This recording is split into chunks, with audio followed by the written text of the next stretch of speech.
My son shoved the pen across the table and said, "Sign the papers, Mom. The house will be easier to sell without your name on it." On my 62nd birthday, instead of a cake, I was delivered to a nursing home like unwanted furniture. I didn't scream. I didn't argue. I just sat there, numb, realizing that the boy I had raised, the one I sacrificed my youth and health for, now saw me as nothing more than an obstacle. But life has a cruel sense of humor, because a week later, fate handed me a secret that would change everything. My name is Evelyn Carter, and I have lived most of my life believing that sacrifice was the truest form of love. When my husband Daniel died suddenly in a car accident, Michael was only 9 years old.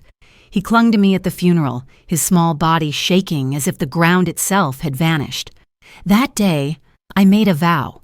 I would give him everything, even if it meant giving nothing to myself. I was a nurse at the time, working long shifts at the county hospital. After Daniel's death, I volunteered for double shifts, sometimes 3 nights in a row without a full night's rest. I told myself that exhaustion was temporary, but Michael's future was permanent. My hands ached from pushing stretchers, my feet swelled inside cheap white shoes, and my back carried the weight of patients twice my size. Still, I never complained. Each paycheck went straight into tuition funds, school clothes, and the promise that my son would never know the kind of financial desperation that haunted me. I remember standing in a department store one spring, staring at a soft blue dress in the display window. It wasn't expensive, but it was more than I felt I deserved. Instead of stepping inside, I turned away and walked toward the electronics store, where I bought Michael his very first laptop. He was 14 then, his eyes wide as he unwrapped it at the kitchen table. He hugged me, quick and careless, already more interested in the glowing screen than in me. I told myself that was enough, that his happiness was proof my choices were right. The years blurred into decades of repetition. Wake up, work, save, repeat. I rarely took vacations, and when I did, they revolved around Michael. College visits, apartment hunting, job interviews. My world shrank to the size of his needs. I grew older, lines carving deeper into my face, arthritis creeping into my joints, but I wore my pain like armor. Other mothers around me remarried, traveled, or started hobbies. I stayed in my lane, convinced that one day Michael would turn back, look at me, and say, "Thank you for everything, Mom." When he graduated from university, I was the loudest voice clapping in the auditorium. My palms stung, but I clapped harder, imagining that perhaps this moment was the beginning of my reward. But Michael hardly looked at me. He was already scanning the crowd for friends, shaking hands with professors, dreaming aloud about the career ahead of him. At dinner that night, he spoke mostly to his classmates, and when the bill came, I paid it without a thought. I went home alone, telling myself love does not demand acknowledgement, it only gives. Over time, the distance between us grew. Michael called less, visited rarely, always too busy. When he did stop by, it was with requests disguised as updates, a loan for a car, help with a down payment, contributions toward a business idea. I gave without hesitation. Each dollar I handed over felt like another stitch holding our bond together, though deep inside, I knew those threads were thinning. Now, at 62, I find myself looking back at a life of silent surrender. My wardrobe is filled with hand-me-downs from church drives, but Michael wears tailored suits. My kitchen table is chipped and small, but I once wired him money for a marble counter in his condominium. My evenings are quiet, filled with the hum of the refrigerator, but his social calendar is always full. I have given him everything, and in return I hold only the fragile belief that my sacrifices still matter. On the morning of my birthday, I woke early, as I always do, brewed coffee, and sat by the window with the photograph of Daniel.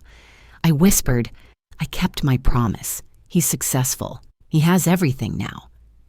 I hoped Daniel's spirit could hear me. I hoped he would be proud. When Michael called later that morning, his voice was unusually cheerful, "Happy birthday, Mom," he said. "I've got a surprise for you today." A surprise. The word filled me with warmth I hadn't felt in years. I imagined a dinner at a nice restaurant, perhaps a gathering of friends, or maybe, just maybe, a weekend trip where we could finally sit and talk like family again. My heart fluttered like a girl half my age. I spent hours getting ready, pulling out the one dress I owned that still felt special, ironing out its wrinkles, dabbing a bit of rouge on my cheeks. As I waited by the window, I pictured the evening ahead: laughter, cake, maybe even candles. For the first time in a long while, I believed love was circling back to me. When his car pulled into the driveway, I felt my pulse quicken. He stepped out, handsome and composed, holding car keys instead of flowers. I didn't care. His smile was enough. "Mom," he said, kissing me quickly on the cheek, "today is going to be different. You deserve something special." I clutched my purse, smiling like a schoolgirl. "Michael, you didn't have to—" He waved off my words. "No, Mom, you'll see. I've planned everything." As I stepped into the car, I imagined the possibilities swirling around me. I thought of candlelight. I thought of laughter. I thought of a family gathering where, finally, I would not feel invisible. The car engine hummed, the road stretched ahead, and I leaned back in my seat, allowing myself to hope. My chest swelled with something I hadn't felt in years: anticipation, joy, the belief that perhaps after decades of sacrifice, my son was ready to give something back. I turned to him, smiling. "Michael, what is it? Where are we going?" He glanced at me briefly, then back at the road. His lips curved into a smile that I couldn't quite read. "Mom," he said softly, almost tenderly, "today, I have a surprise for you." The words hung in the air like a promise, and I felt my heart lift. I didn't know then that the road ahead was not leading to celebration, but to the deepest betrayal I had ever known. The drive began like a dream I had been waiting for. Michael's car was quiet, the soft hum of the engine filling the space between us. I sat in the passenger seat, my hands folded neatly in my lap, my heart fluttering with anticipation. I kept stealing glances at him, his strong jawline, his pressed shirt, the faint scent of cologne. He looked like the man I had always hoped he would become: confident, successful, in control. I wanted to believe that tonight I would finally feel like more than a shadow in his life. The streets blurred by as I imagined the possibilities. A dinner at that Italian restaurant I loved but never dared suggest. Maybe even a surprise gathering. Old friends, perhaps, or my grandchildren, though I hadn't seen them in months. My mind painted scenes of laughter and candles, of warm embraces, of Michael raising a glass and saying, "To my mother, the woman who gave me everything." "Michael," I said softly, "you didn't need to go to all this trouble." He glanced at me, smiling faintly. "It's your birthday, Mom. You deserve it." The words made my chest tighten with hope. I turned my gaze back to the road, trying not to let my excitement show too much. I wanted to savor this. I wanted to believe I had not been forgotten. But then, the scenery changed.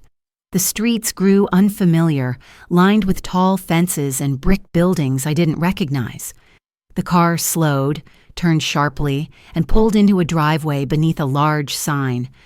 My smile faltered as my eyes traced the letters, each one hitting me like a blow. Rosewood Nursing Center. My breath caught. I blinked, certain I was mistaken, that this was some detour or errand. But Michael's face told me otherwise. He parked the car, cut the engine, and turned toward me with a seriousness that drained all the warmth from my body. "Mom," he began, his voice calm but distant, "this is for the best." I stared at him, unable to speak. "You'll be cared for here," he continued, already reaching into the back seat for my small overnight bag. "They have professionals. It's safer. I've got so much on my plate right now. Work, the kids, Vanessa. It's just too much. You'll understand." My lips parted, but no words came. The air around me thickened, pressing against my chest. I felt frozen, as if the world had tilted and I was sliding off without a chance to hold on. He opened the door for me, his hand lightly brushing my arm, not in comfort but in direction, like guiding an object to its place. My legs moved without permission, stiff and heavy, carrying me out of the car and toward the looming glass doors. Inside, the lobby smelled faintly of disinfectant and overcooked vegetables. A woman at the desk looked up with a practiced smile. "New resident?" she asked. Michael nodded, handing over a folder of papers he had clearly prepared in advance. My stomach twisted. He had planned this. He had signed forms, scheduled appointments, arranged everything without telling me. I stood there, mute, while the receptionist flipped through pages.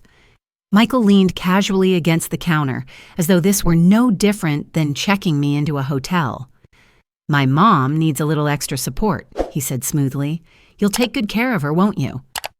The receptionist nodded, murmuring reassurances, but her words dissolved into static in my ears. All I could hear was the echo of Michael's tone, brisk, efficient, detached. A nurse appeared with a clipboard, motioning for me to follow. My feet remained planted. "Michael," I whispered, finally finding my voice. I don't understand." He sighed, the sound sharp and impatient. "Mom, please don't make this harder than it needs to be. You'll be fine here. Trust me." Trust. The word cut deeper than any blade. For years, I had trusted that my sacrifices meant something, that every sleepless night, every extra shift, every missed joy in my own life was weaving a bond that could not be broken. And now, on the day I turned 62, my son was severing it with a signature. The nurse took my arm gently, guiding me down a hallway lined with closed doors and muted voices. Michael walked beside us for a moment, then stopped. "I'll check in soon," he said, already pulling out his phone, his eyes sliding away from mine. "You'll see, this is better." I wanted to cry out, to beg him to remember, to remind him of the nights I stayed by his bed when fever racked his small body, of the mornings I packed lunches while my own stomach growled, of the dreams I buried so his could live. But the words lodged in my throat, suffocated by the enormity of his betrayal. At the end of the hallway, the nurse opened a door to a small room, a twin bed, a dresser, a single window overlooking a parking lot. She set down my bag and smiled as though this were kindness. I turned back, searching for Michael, but he was already retreating, his silhouette shrinking as he moved toward the exit. He didn't look back. He didn't wave. He didn't even pause. The door closed with a soft click that sounded louder than thunder. My knees gave way and I sat heavily on the bed, the mattress stiff beneath me. The air smelled of bleach and loss. I whispered into the silence, my voice trembling. "Is this my birthday gift, Michael? Is this what I waited for?" And then, more faintly, as if the walls themselves needed to hear, "Perhaps this is the last gift you'll ever give me." The first days at Rosewood blurred into one another, each hour dissolving into the next like ink bleeding on wet paper. Morning announcements crackled through intercoms, nurses pushed carts that rattled with pill bottles, and the faint odor of disinfectant clung to everything like a second skin. I watched the light shift through my small window, gray at dawn, harsh by noon, fading into dusk. No phone rang. No knock on the door announced visitors. I told myself Michael was busy. Work must be demanding. His children needed him. Surely he would come on the weekend. I sat by the window on Saturday morning, my hands folded, my hair brushed, my best cardigan draped neatly across my shoulders. The clock ticked, each second heavy as I imagined his car pulling into the lot. But by sundown, the lot was empty, and I was still alone. In the dining hall, I began to notice the others. Mrs. Callahan, who sat by the door every afternoon, eyes fixed on the entrance as if her daughter might walk in. She whispered to me once, "She promised she'd visit last Easter." That was 3 years ago. Mr. Green, a retired mechanic, kept a suitcase under his bed, convinced his son would pick him up any day now. One morning, the nurse found him lifeless in his chair. His son never came to claim the body. The home arranged the funeral, simple and unmarked. These stories sank into me like stones, dragging me deeper into silence. I wondered if I, too, would fade into invisibility, waiting for someone who had already erased me. The more I watched, the more I realized this was a place where time was measured not in days lived, but in visits missed. One evening, the phone at the end of the hall rang. I wasn't expecting anyone, so when a nurse appeared at my door saying, "Mrs. Carter, there's a call for you," my heart stumbled. I hurried to the receiver, clutching it as if it were Lifeline. "Evelyn." The voice was deep, familiar, weathered by age. "Yes," I whispered. "Who is this?" "This is Robert Mason," he said. My breath caught. Robert, Daniel's old friend, the man who had stood beside him as best man at our wedding. "I heard you were here. I wanted to check on you." Tears burned behind my eyes. "Robert, it's been so long." We exchanged a few pleasantries before his voice lowered, hesitant. "Evelyn, I shouldn't be the one to tell you this, but I think you deserve to know. Michael, he came to me last week. He's trying to sell your house. Said he needs the money to cover some bad investments." I gripped the phone so tightly my knuckles whitened. "Sell my house?" Robert sighed. "He said you don't need it anymore, that you're settled in here now. Evelyn, I thought you should hear it from someone who cares about you." The words hollowed me out. The house Daniel and I had built together, brick by brick, memory by memory. The house where Michael had taken his first steps, where I had tucked him in through childhood fevers, where every wall carried my life's story. And now my son was willing to erase it all, to convert it into dollars and cents for debts he had created. I sat on the edge of my bed long after the call ended, the receiver heavy in my lap, the halls quieted, lights dimmed, and still I did not move. My chest felt as though it had caved in, air struggling to reach my lungs. I whispered into the silence, "Is maternal love so cheap it can be traded for profit?" That night, I did not sleep. I stared at the ceiling, replaying every memory. The nights I stayed awake to earn extra hours, the meals I skipped so Michael could eat better, the dreams I sacrificed so his might flourish. All of it reduced to a number on a balance sheet. I thought of Daniel, his voice echoing in memory. "Take care of him, Evelyn. Give him the best you can." I had kept that promise, but I wondered if I had kept it too well, so well that Michael no longer saw me as a mother, only as an asset to be liquidated. The hours stretched until dawn, seeped through the curtains. I rose slowly, my body stiff, my soul heavier than it had ever been. I moved through the motions of the morning, brushing my hair, folding my blanket, buttoning my cardigan, but everything felt hollow. When the nurse's cart rattled by, I excused myself and walked down the hallway to the small common room. A man stood by the vending machine selling magazines, candy bars, and lottery tickets. I had never bothered before. Gambling felt frivolous, a waste of money I had always needed elsewhere. But that morning, something in me shifted. I reached into my purse, pulled out a crumpled $5 bill, and handed it over. "One ticket, please." The vendor smiled, tearing it from the roll and pressing it into my hand. I folded it carefully, slipping it into my pocket. It wasn't hope I felt, it wasn't excitement. It was something else entirely, an act of defiance against the nothingness, a way to remind myself that I still existed, that I could still choose, even if the choice was meaningless. As I walked back to my room, the paper crackled softly in my pocket, a whisper against the silence of my life. For the first time in weeks, I felt a spark, tiny, fragile, but mine. I didn't know yet that this small slip of paper would soon tilt my world upside down. The lottery ticket sat folded at the bottom of my purse for days, crumpled between tissues and receipts. I had almost forgotten it. Life at Rosewood moved in its rhythmless way, breakfast trays clattering, hallways echoing with coughs, nurses moving like shadows. Nothing changed. Nothing ever did. Until one Tuesday morning when I found myself standing before the old television in the lounge. The screen flickered with static before settling on the evening news replay. The anchor's voice cut through the dull air. The winning numbers for last week's jackpot are... I don't know what made me pull the ticket out. Perhaps boredom. Perhaps stubbornness. My hands shook as I smoothed the paper against my lap.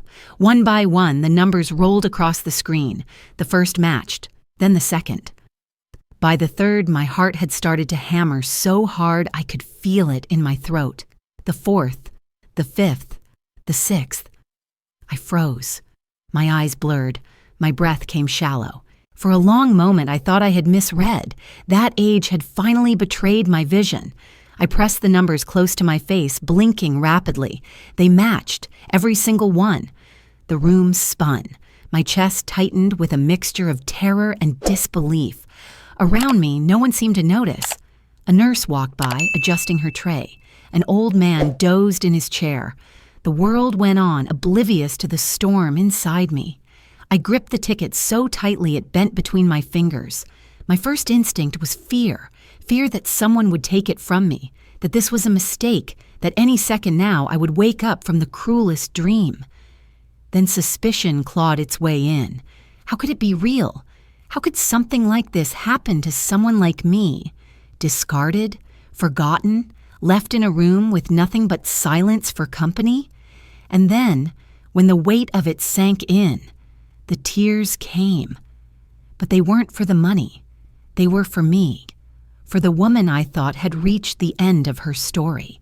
For the years I had convinced myself there was nothing left to look forward to. The tears were a release, a flood of grief and gratitude tangled together. I thought of Daniel. His voice rose in my memory, clear and steady, the way it had been on the nights he held me close after long shifts. Evelyn, don't you ever let them erase you. Don't you vanish just because the world stops looking. Live, even when no one wants you to. For the first time since he died, I felt as though he was right there beside me, urging me forward. I tucked the ticket back into my purse, wiping my face with the hem of my sleeve.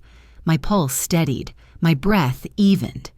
The fear didn't disappear, but something stronger began to bloom beneath it.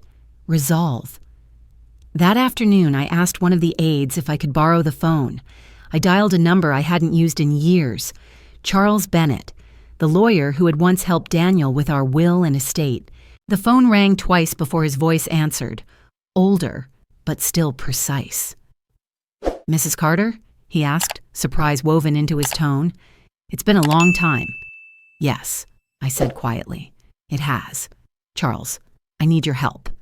He didn't press for details immediately. Of course. Tell me what's going on. I lowered my voice, glancing around though no one was listening. I've won something. Something big. And I can't let my son get his hands on it. There was a pause on the line, the sound of him drawing in a long breath. I see, he said at last. We'll need to move carefully. The first step is to secure your winnings privately. I'll arrange that. Afterward, we'll discuss your estate. Evelyn, are you prepared for what that means? I stared at the blank wall in front of me, the pale paint chipped near the corners. Prepared. The word rang heavy in my ears. For so long, my life had been about giving. Giving to Michael. Giving until nothing was left. And now I was being asked to decide if I could take something back for myself. Yes, I whispered. I'm prepared. We spoke for nearly an hour, mapping out the first steps. Confidentiality agreements, new accounts, legal safeguards. I scribbled notes on the back of a magazine, my handwriting shaky but determined. Near the end of the call, Charles's voice softened. Evelyn, one last thing. When we revise your will, do you want to keep your son in it at all? The pen slipped from my hand. My breath stalled. Do I want to keep Michael? The boy I raised? The man who left me here on my birthday? The son now trying to sell the home where his father and I built our lives?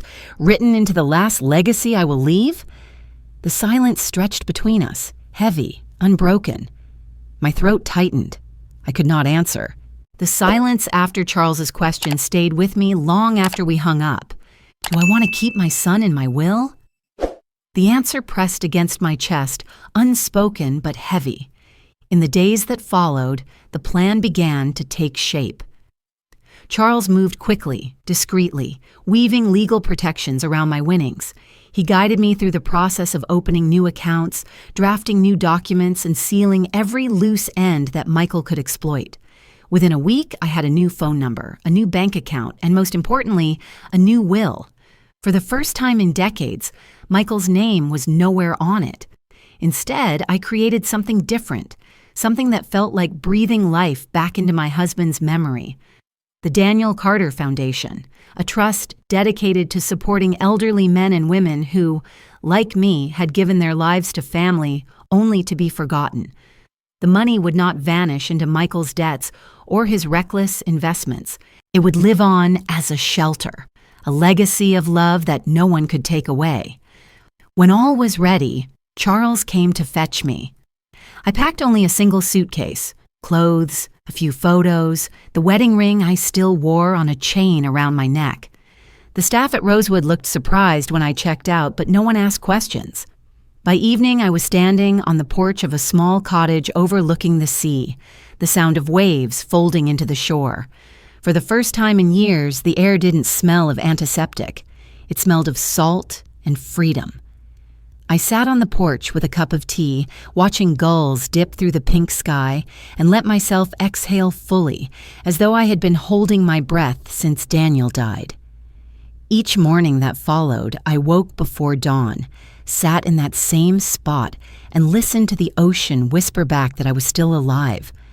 The days took on a rhythm that belonged only to me. I cooked when I wanted, walked along the sand collecting shells, painted in a notebook I had once been too busy to touch. There was no one to answer to, no one to serve. My life, at last, was my own. Meanwhile, elsewhere, Michael was unraveling. Charles told me discreetly that my son had been calling him, calling the nursing home, calling anyone who might know where I had gone. He left voicemails that shifted in tone, at first annoyed, then pleading, then panicked. My mother's disappeared, he told the director of Rosewood. She's not well. She's vulnerable. She needs me. But beneath the rehearsed concern was the sharp edge of fear. Fear that his access to my assets had evaporated. Fear that the inheritance he had taken for granted was no longer his to claim. I heard none of these calls directly. My new number remained silent, guarded, a wall between us. But I imagined his frustration growing each day, the cold sweat of a man realizing he had underestimated the woman he thought he had discarded. Then came the moment I hadn't expected. One afternoon, I turned on the television to catch the evening news. There, in the middle of the broadcast, was a segment about a new charitable foundation launched with lottery winnings. My foundation. The anchor spoke warmly about a widow who had chosen to give her fortune to causes supporting the forgotten elderly. They showed footage of the ribbon-cutting ceremony, the small crowd applauding as I stood quietly with Charles at my side. At first, I flinched. Exposure was dangerous.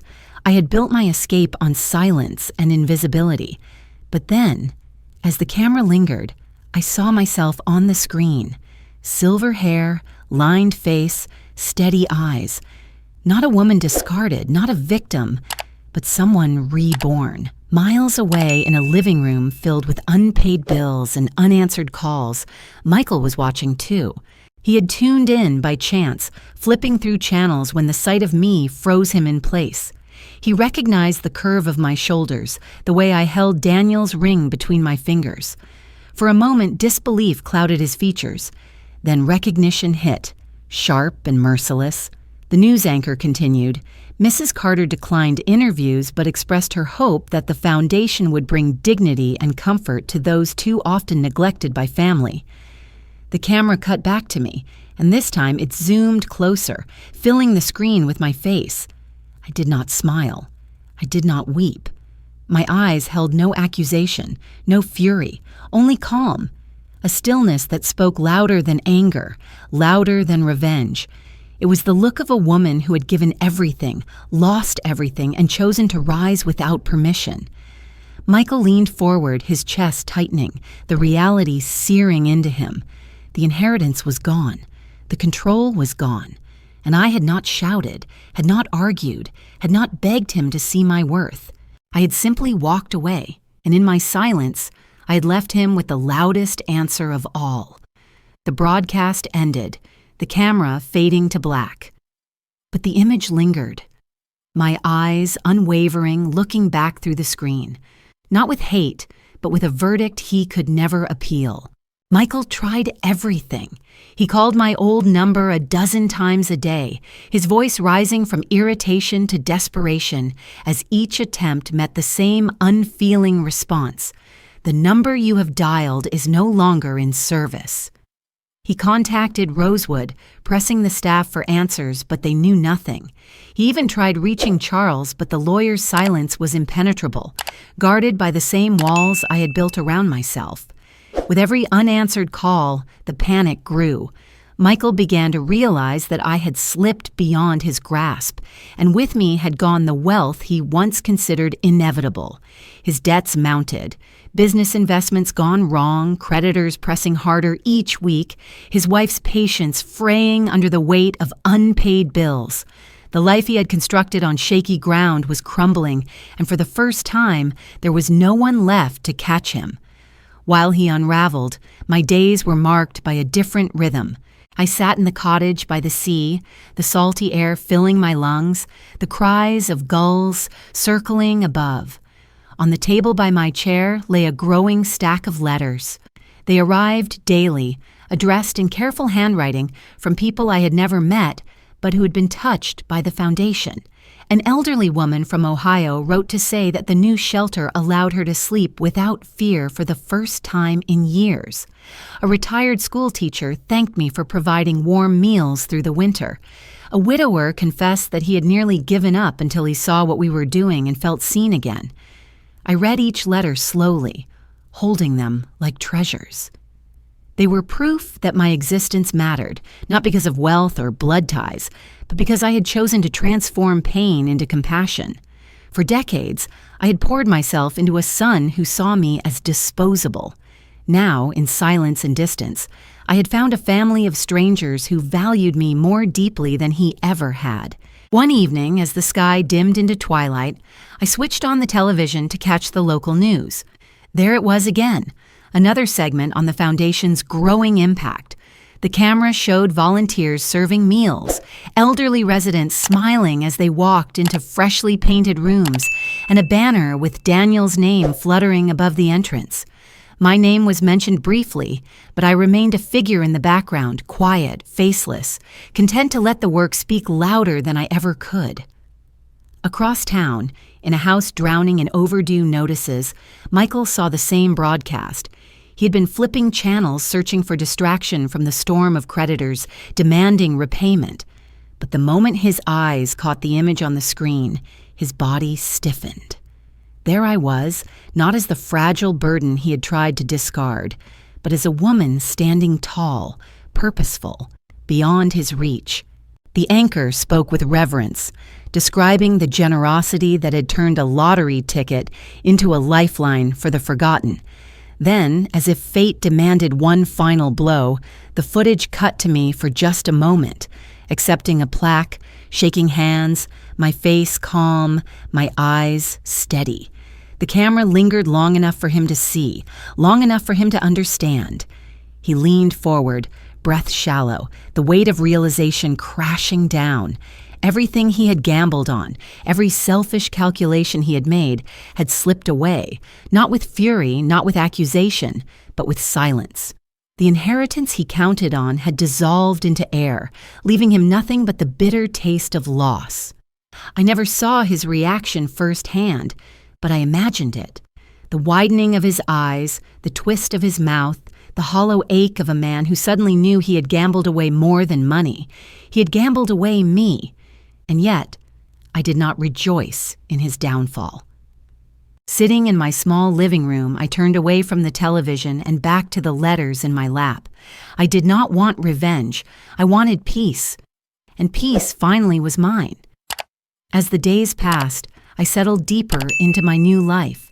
I painted seashells with watercolors, tended to a garden of wildflowers behind the cottage, and learned to cook meals only for myself, seasoning them just the way I liked without worrying if anyone else approved.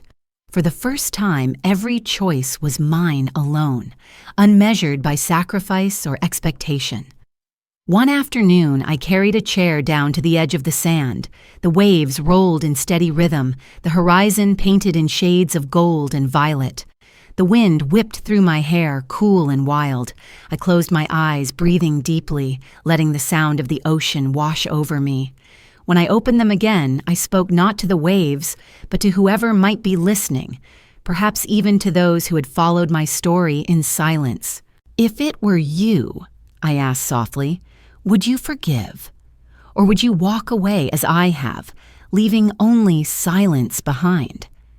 The question lingered in the air, not seeking an answer, but planting one in the heart of whoever heard it.